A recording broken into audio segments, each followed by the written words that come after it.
Tara, JSO finally admitting now 24 hours later that that you were carjacked yesterday afternoon. Is that a little bit frustrating that it took them 24 hours to put that out there when you knew right away what was happening, and you say they saw what was happening? Absolutely, absolutely, but it's no more frustrating than the fact that they let it happen. I mean, nothing can be more frustrating than that, for you to know that it was fixing to happen, for you to see it, and for you to let it. What if I hadn't have made it? Just like the officer. Yeah, I'm sorry he got shot. We all have jobs. However we do them, whatever code we follow, that's all on us. You know, it's all on the decisions that we made, but you made a decision to let my life be in jeopardy. I'm sitting on my porch. A porch. I've been born and raised in a home that's always had some sort of a safety net. And slowly by slowly that's been chipped away. And each time y'all have been called for help and y'all have let it. And now there's a situation where my life was really at danger and y'all let it happen. Y'all let it happen. What happened yesterday as you were sitting on the porch? Because I was sitting on my porch when the guy pulled up. And on my porch, before the guy even made it in my yard, the cops are driving by, looking. Like there's no way to disguise the look, to slow down, to hit your brake, to nearly come to a stop, and you've got a man with a gun right there and 3 people on the porch. How can you not say that was a let? There's no way for them not to have seen that gun. And in their own statement, they say that they were calling for backup while my life's in jeopardy. While my life's in jeopardy, is that not your job? Is your job not to protect? I wasn't protected. What did he say to you? Can you just walk us through from the beginning, from when he pulled up? Walk us through what happened. We're sitting on the porch.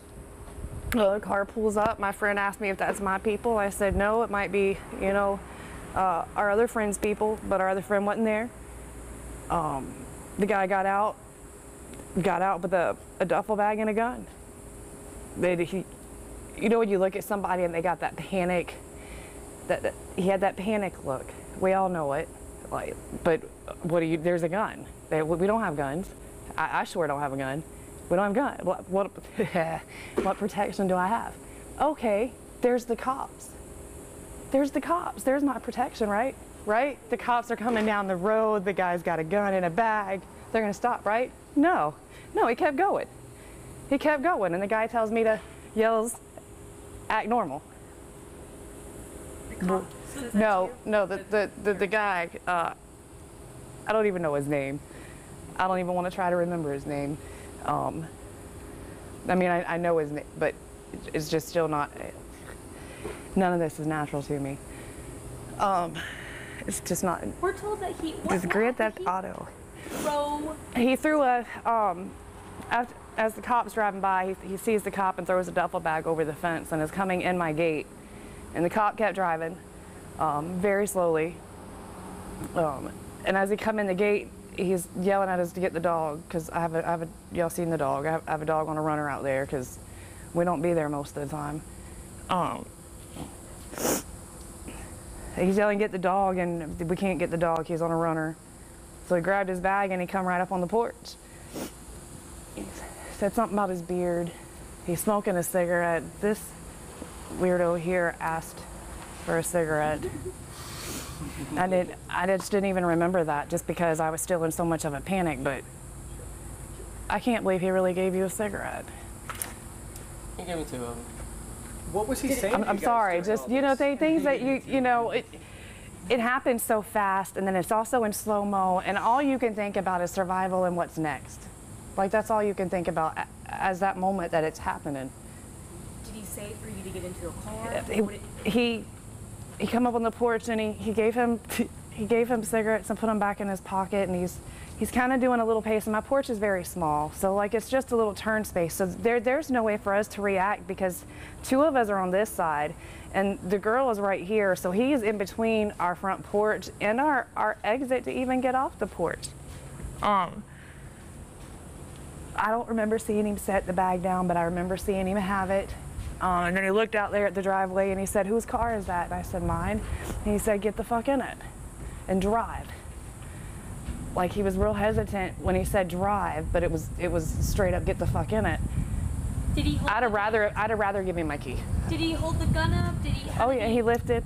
He lifted. He didn't like put it in my face, but the intent's there, you know, body language, and it didn't matter. I'm not gonna give you a reason to shoot me. You could tell me to crawl on the ground and bark like a dog at that point, and I would have. I would have. You said we were sitting on the porch, so you weren't alone. No. What was the other person doing that was with you? Standing there in shock. And So we were all in shock. I mean, is this real? And what do? He's got a gun. Don't nobody there have guns. We don't have guns on the property. I don't allow them because I'll go back to prison. So tell us what happened once you got into that car. Tell us about that chase. Once we went out, we got in the car. We went to leave, and he told me to go left. He told me to go to 103rd, and then when I went to turn to go 103rd, he told me to go left. So I was gonna go left 103rd. Well, as we're sitting there to go left, JSO is pulling up, a K9 SUV unit, and he's going really, really slow. I can't pull across to the middle to go left. I can't go much of anywhere. At that second, I can't even go right. So when I can finally go right, he told me, he screams at me to go, fucking go. So I go right, just like he told me. And he tells me to go right again, and it's pretty much it.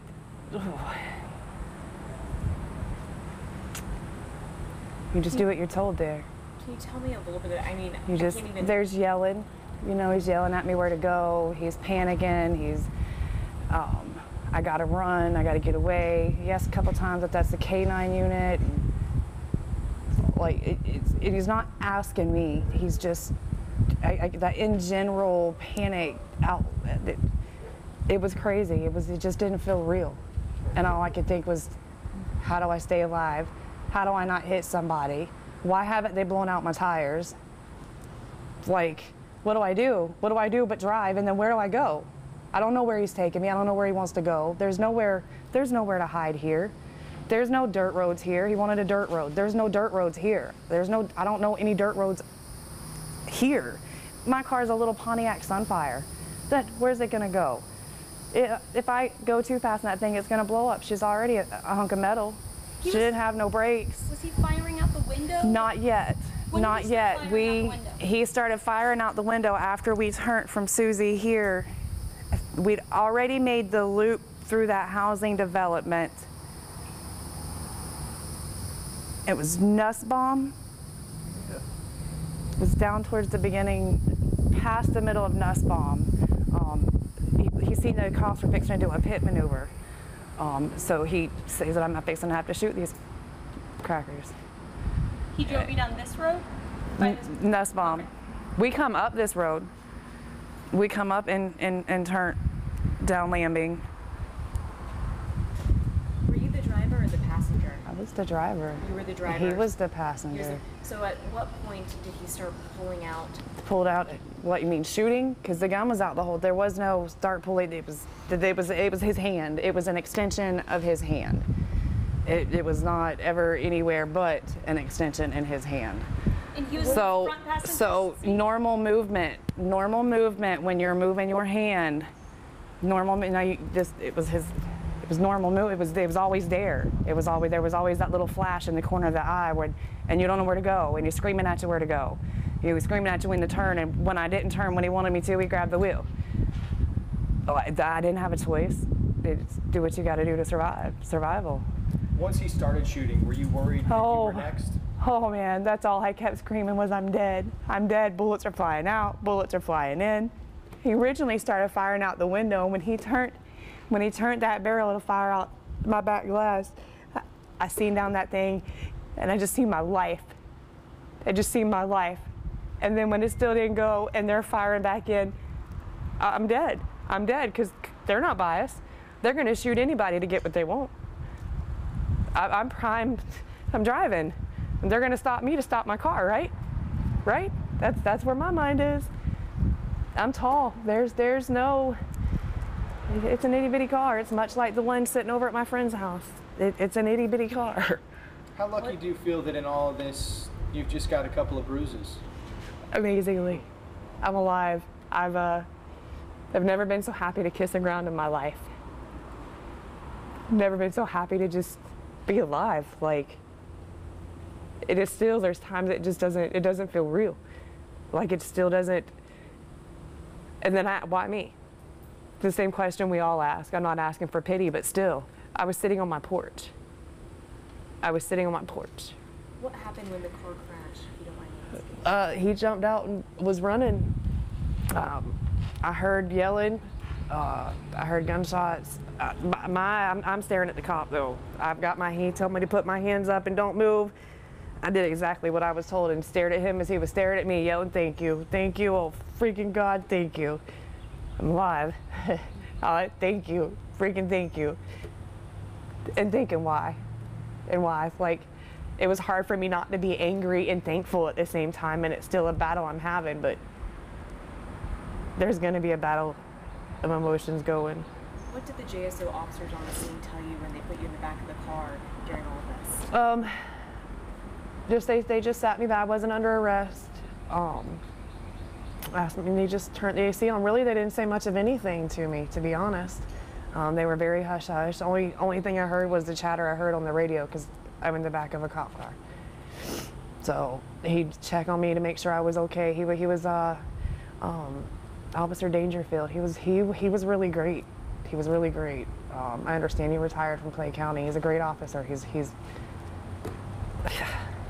I mean, He kept me sane. I'll tell you that. And he brought me home. And I don't think I've ever rode in a cop car home and just been thankful I have a ride home. I'm alive and I can go home, but I can't go nowhere else. I know you mentioned this, that you don't have a vehicle. You don't even know where you're going to put your head tonight.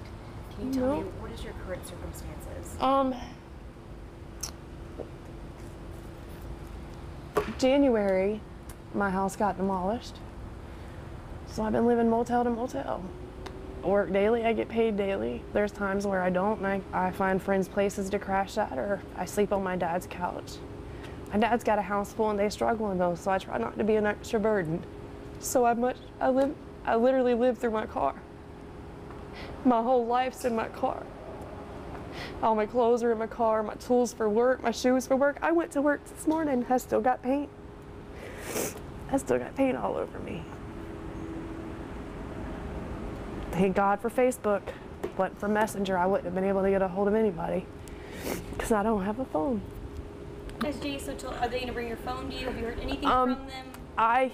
When I got off work on the way, I called and see my purse. Everything I own is in my car. I don't even have a hairbrush. I don't even have my toothbrush. Your car's totaled now, right? Is that right? Oh yeah. And they took it to the impound. Oh yeah. Oh yeah. So I'm not gonna have a car at all, and I don't know what I'm supposed to do now. You know, Tara, just to clarify, if you don't mind, and I'm sorry if I missed this, but in the beginning, when he first approached you, was he walking or did he drive up and leave his car? He drove up and left his He car. left his car, and then that's when he told you he threw a bag on the Over the porch? fence. Over No, the no, he didn't throw the bag on the Okay, porch. He threw it over the fence. Okay. Just want to make sure I have the timeline right. Yeah. And then he got in the passenger seat next to you in the front, but was firing out the back windows. Yeah. Okay. Was there any point where you were trying to crash the car or considering crashing the car? Oh to no, get I them to catch tried. you? I tried to wipe out a few different times. I let off the gas. I hit my brakes. Who running from the cops hits their brakes? I slowed down. Like, I'm not gonna hit somebody. I'm trying to live. I'm not trying to kill nobody else or myself at this point, but stop. You know, stop. Now he's talking about shooting y'all, so I don't have a choice, but I don't want nobody to get shot, but getting shots it was inevitable. Was he saying anything about the officers and trying to shoot at them or shooting Oh yeah, them? he started saying? shooting. I'm gonna have to shoot these cracker ass motherfuckers. And then once the shooting started, I couldn't tell you much else of anything that was said because I couldn't hear nothing. What led to the crash? I couldn't stop. My intention was to go straight across Buttercup because I know Buttercup ends at that ditch down there and I could crash the car in the ditch and nobody get hurt, but us two in the car. There's kids, it's summertime. There's cars everywhere, so all I can do is crash is somewhere safe. So as I come across the intersection, I see the vehicle coming, but there's nothing I can do. I can't speed up no faster than I'm going. There's nothing I can do. I hit the brakes, I'm in the middle. But he grabbed the wheel to make me turn right. So she clipped us. All I remember is going airborne. I remember airborne and landing and looking over, and that's. Did you look for the windshield? No, he jumped out the car. Okay. Yeah, I had my seatbelt on. I think that's, I still don't know what my bruise is from, but. How many times would you guess he shot? Too many. Too many. After the first 2 or 3 shots, like, it's all one big sound barrier, and it's all one big bundle of fear, bundle of, I'm gonna die, I'm gonna die, I'm gonna die. And in that moment, you really can't, you don't pay attention to everything else. But now when I went to sleep, I got to relive some of it. The riding in the truck to work today, I about freaked out. And even though I was the one driving it, still, just little things you don't remember, little noises, little things. It's scary. How fast were you going at one point? What was the fastest you were going through those roads? Probably about 60 through here. Like, I don't even know of that. Like, I don't even remember ever looking down at my speedometer. You don't have time. You don't have time to look down, to look around. I just know I'm watching where I'm going and not hitting nobody, and seeing what opportunities I have. 24 hours ago, you never thought you were going to be in this position. At all. I was relaxing from work. I just mowed grass. I'm all hot, I'm all sticky, I'm all sweaty.